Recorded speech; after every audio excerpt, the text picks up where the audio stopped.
आज हम पढ़ेंगे कक्षा 6 का विषय हिंदी पाठ 9। पाठ का नाम है टिकट एल्बम। तो आज हम टिकट एल्बम चैप्टर को पढ़ेंगे। तो चलिए हम शुरू करते हैं। अब राजप्पा को कोई नहीं पूछता। आजकल सबके सब नागराजन को घेरे रहते। नागराजन घमंडी हो गया है। राजप्पा सारे लड़कों में कहता फिरता, पर लड़के भला कहाँ उसकी बातों पर ध्यान देते। नागराजन के मामा जी ने सिंगापुर से एक एल्बम भिजवाया था। वह लड़कों को दिखाया करता। सुबह पहली घंटी के बजने तक सभी लड़के नागराजन को घेरकर एल्बम देखा करते। आधी छुट्टी के वक्त भी उसके आसपास लड़कों का जमघट लगा रहता।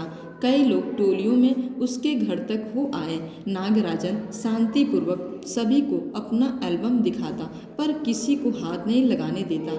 एल्बम को गोद में रख लेता और एक एक पन्ना पलटता। लड़के बस देखकर खुश होते। और तो और कक्षा की लड़कियां भी उस एल्बम को देखने के लिए उत्सुक थीं। पार्वती लड़कियों की अगुआ बनी और एल्बम मांगने आई। लड़कियों में वही तेज तर्रार मानी जाती थी। नागराजन ने कवर चढ़ाकर एल्बम उसे दिया। शाम तक लड़कियां एल्बम देखती रही, फिर उसे वापस कर दिया। अब राजप्पा के एल्बम को कोई पूछने वाला नहीं था। वाकई उसकी शान अब घट गई थी। राजप्पा के एल्बम की लड़कों में काफ़ी तारीफ रही थी। मधुमक्खी की तरह उसने एक एक करके टिकट जमा किए थे। उसे तो बस एक यही धुन सवार थी। सुबह 8 बजे वह घर से निकल पड़ता। टिकट जमा करने वाले सारे लड़कों के चक्कर लगाता। 2 ऑस्ट्रेलिया के टिकटों के बदले एक फिनलैंड का टिकट लेता, 2 पाकिस्तान के बदले एक रूस का। बस शाम जैसे ही घर लौटता, बस्ता कोने में पटक कर अम्मा से चबी निकर की जेब में भर लेता और खड़े खड़े काफ़ी पीकर निकल जाता। 4 मील दूर अपने दोस्त के घर से कनाडा का टिकट लेने पगडंडियों में होकर भागता। स्कूल उसका एल्बम सबसे बड़ा था। सरपंच के लड़के ने उसके एल्बम को 25 रुपये में खरीदना चाहा था, पर राजप्पा नहीं माना। घमंडी कहीं का। राजप्पा बड़बड़ाया था। फिर उसने तीखा जवाब दिया था, तुम्हारे घर में जो प्यारी बच्ची है ना, उसे दे दो ना 30 रुपये में। सारे लड़के ठहाका मारकर हंस पड़े थे, पर अब कोई उसके एल्बम की बात तक नहीं करता। और तो और अब सब उसके एल्बम की तुलना नागराजन के एल्बम से करने लगे। सब कहते हैं राजप्पा का एल्बम फिसड्डी है, पर राजप्पा ने नागराजन के एल्बम को देखने की इच्छा कभी नहीं प्रकट की। लेकिन जब दूसरे लड़के उसे देख रहे होते तो वह नीची आंखों से देख लेता। सचमुच नागराजन का एल्बम बेहद प्यारा था, पर राजप्पा के पास जितने टिकट थे उतने नागराजन के एल्बम में नहीं थे। पर खुद उसका एल्बम ही कितना प्यारा था, उसे छू लेना ही कोई बड़ी बात थी। इस तरह का एल्बम यहाँ थोड़ी मिलेगा। एल्बम के पहले पृष्ठ पर मोती जैसे अक्षरों में उसके मामा ने लिख भेजा था, A.M. नागराजन। इस एल्बम को चुराने वाला बेशरम है। ऊपर लिखे नाम को भी कभी देखा है। यह एल्बम मेरा है। जब तक घास हरी है और कमल लाल, सूरज जब तक पूर्व से उगे और पश्चिम में छिपे, उस अनंत काल तक के लिए यह एल्बम मेरा है रहेगा।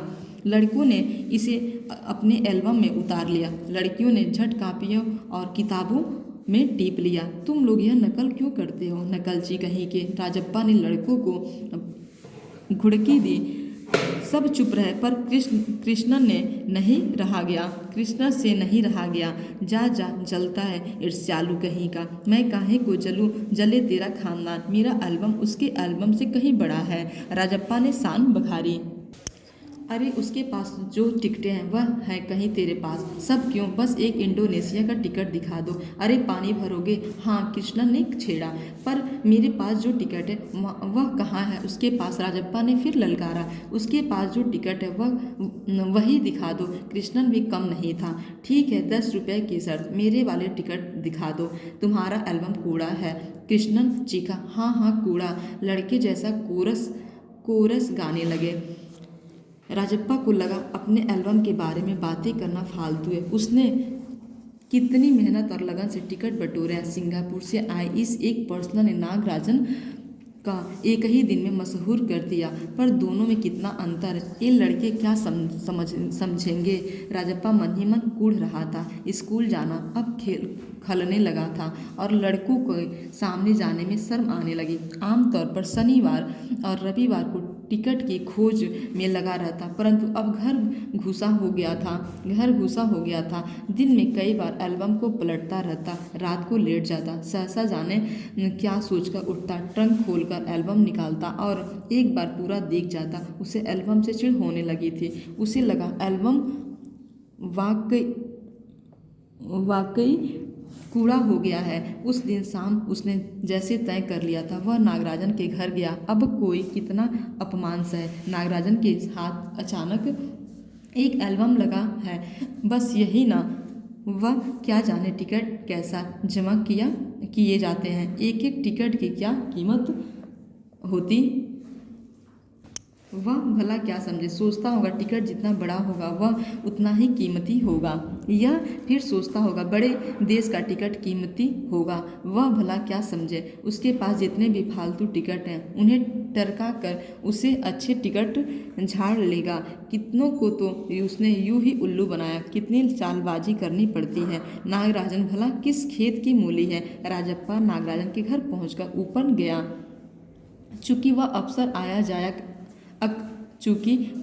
आया जाया करता था, सो किसी ने नहीं टोका। ऊपर पहुंचकर वह नागराजन की मेज के पास बड़ी कुर्सी पर बैठ गया। कुछ देर बाद नागराजन की बहन कामाक्षी ऊपर आई। भैया शहर गया है। अरे हाँ, तुमने भैया का एल्बम देखा? उसने पूछा। राजप्पा को हाँ कहने में हेकड़ी हो रही थी। बहुत सुंदर एल्बम है ना? सुना है स्कूल भर में किसी के भी पास इतना बड़ा एल्बम नहीं है। तुमने किससे कहा? भैया ने। वह कूड़ गया। बड़े से क्या मतलब हुआ? आकार में बड़ा हुआ तो एल्बम बड़ा हो गया। उसकी चिड़चिड़ाहट साफ थी। कामाक्षी कुछ देर तक वहीं रहे, फिर नीचे चली गई। राजप्पा मेज पर बिखरी किताबों को टटोलने लगा। अचानक उसका हाथ दराज के ताले से टकरा गया। उसने ताले को खींचकर देखा, बंद था। क्यों न उसे खोलकर देख लिया जाए। मेज पर से उसने चाबी ढूंढ निकाली। सीढ़ियों के पास जाकर उसने एक बार झांक कर देखा, फिर जल्दी से दराज खोली। एल्बम ऊपर ही रखा हुआ था। पहला पृष्ठ खोला। उन वाक्यों को उसने दोबारा पढ़ा। उसका दिल तेजी से धड़कने लगा। एल्बम को झट कमीज के नीचे खोस लिया और दराज बंद कर दिया। सीढ़ियाँ उतरकर घर की ओर भागा। अचानक उसका हाथ दराज के ताले से टकरा गया। उसने ताले को खींचकर देखा, बंद था। क्यों न उसे खोलकर देख लिया जाए। मेज पर से उसने चाबी ढूंढ निकाली। सीढ़ियों के पास जाकर उसने एक बार झांक कर देखा, फिर जल्दी से दराज खोली। एल्बम ऊपर ही रखा हुआ था। पहला पृष्ठ खोला। उन वाक्यों को उसने दोबारा पढ़ा। उसका दिल तेजी से धड़कने लगा। एल्बम को झट कमीज के नीचे खोस लिया और दराज बंद कर दिया। सीढ़ियाँ उतरकर घर की ओर भागा। घर जाकर सीधा पुस्तक को अलमारी के पास गया और पीछे की ओर एल्बम छिपा दिया। उसने बाहर आकर झाँका। पूरा शरीर जैसे जलने लगा था, गला सूख रहा था और चेहरा तमतमाने लगा था। रात 8 बजे अप्पू आया। हाथ पैर हिलाकर उसने पूरी बात कह सुनाई। सुना तुमने नागराजन का एल्बम खो गया। हम दोनों शहर गए हुए थे, लौटकर देखा तो एल्बम गायब। राजप्पा चुप रहा। उसने अप्पू को किसी तरह टाला। उसके जाते ही उसने झट कमरे का दरवाज़ा भिड़ा लिया और अलमारी के पीछे से एल्बम निकालकर देखा। उसे फिर छिपा दिया। डर था कहीं कोई देख न ले। रात में खाना नहीं खाया, पेट जैसे भरा हुआ था। सारा घर चिंतित हो गया। उसका चेहरा भयानक हो गया था। रात उसने सोने की कोशिश की पर नींद नहीं आई। एल्बम सिरहाने तकिए के नीचे रखकर सो गया। सुबह अप्पू दोबारा आया। राजप्पा तब भी बिस्तर पर बैठा था। अप्पू सुबह नागराजन के घर होकर आया था। कल तुम उसके घर गए थे? अप्पू ने पूछा। राजप्पा की सांस जैसे ऊपर और नीचे की नीचे रह गई। फिर सिर हिला दिया। वह जिस तरह चाहे सोच ले। कामाक्षी ने कहा था कि हमारे जाने के बाद खाली तुम वहाँ आए थे। अप्पू बोला। राजप्पा को समझते देर नहीं लगी कि अब सब उस पर शक करने लगे। कल रात से नागराजन लगातार रोए जा रहा है। उसके पास शायद पुलिस को खबर दे। उसके पापा शायद पुलिस को खबर दे, अप्पू ने फिर कहा। राजप्पा फिर चुप रहा। उसके पापा डीएसपी के दफ्तर में ही तो काम करते हैं, बस वह पलक झपक दे और पुलिस की फौज हाजिर। अप्पू जैसे आग में घी डाल रहा था। यह तो भला हुआ कि अप्पू का भाई उसे ढूंढता हुआ आ गया और अप्पू चलता बना। राजप्पा के पापा दफ्तर चले गए थे। बाहर का किवाड़ बंद था। राजप्पा अभी तक बिस्तर पर बैठा हुआ था। आधा घंटा गुजर गया और वह उसी तरह बैठा रहा। तभी बाहर की खटकी। पुलिस। राजप्पा बुदबुदाया। भीतर साकल लगी थी। दरवाजा खटकने की आवाज़ तेज हो गई। राजप्पा ने तकिए के नीचे से एल्बम उठाया, रोपर भागा, अलमारी के पीछे छिपा दे। नहीं, पुलिस ने अगर तलाशी ली तो पकड़ा जाएगा। एल्बम को कमीज के नीचे छिपाकर वह नीचे आ गया। बाहर का दरवाज़ा अभी बज रहा था। कौन है? अरे दरवाज़ा क्यों नहीं खोलता? अम्मा भीतर से चिल्लाई। थोड़ी देर और हुई तो अम्मा खुद ही उठकर चली आएंगी।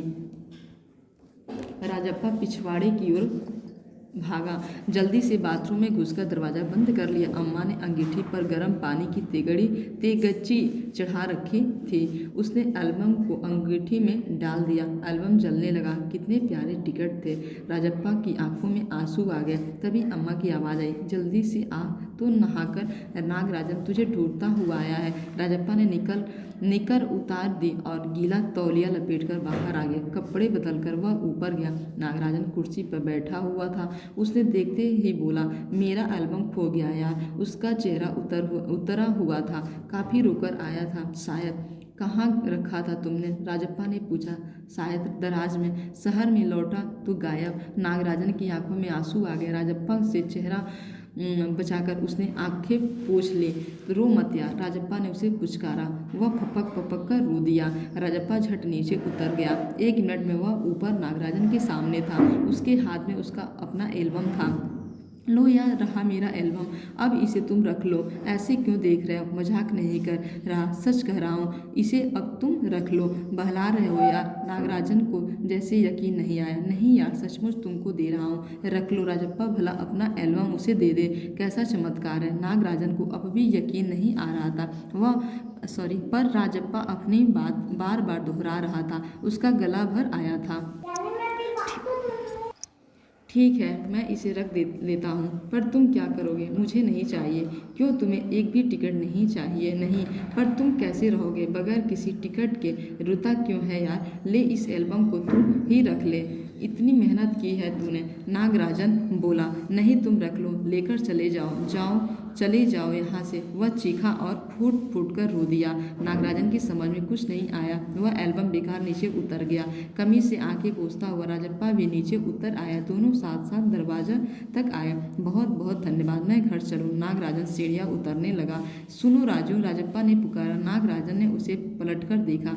एल्बम दे दो, मैं आज रात जी भर का इसे देखना चाहता हूँ। कल सुबह तुम्हें दे जाऊँगा। ठीक है। नागराजन ने उसे एल्बम लौटा दी और चला गया। राजप्पा ऊपर आया। उसने दरवाज़ा बंद कर लिया और एल्बम को छाती से लगाकर फूट कर रो दिया। तो ये आपका टिकट एल्बम चैप्टर कहानी बहुत ही अच्छा है। तो ये आपका होमवर्क रहेगा। आप इस चैप्टर को अच्छे से रीड करेंगे और समझेंगे। आज आपका क्लासिंग ओवर हो रहा है। Thank you.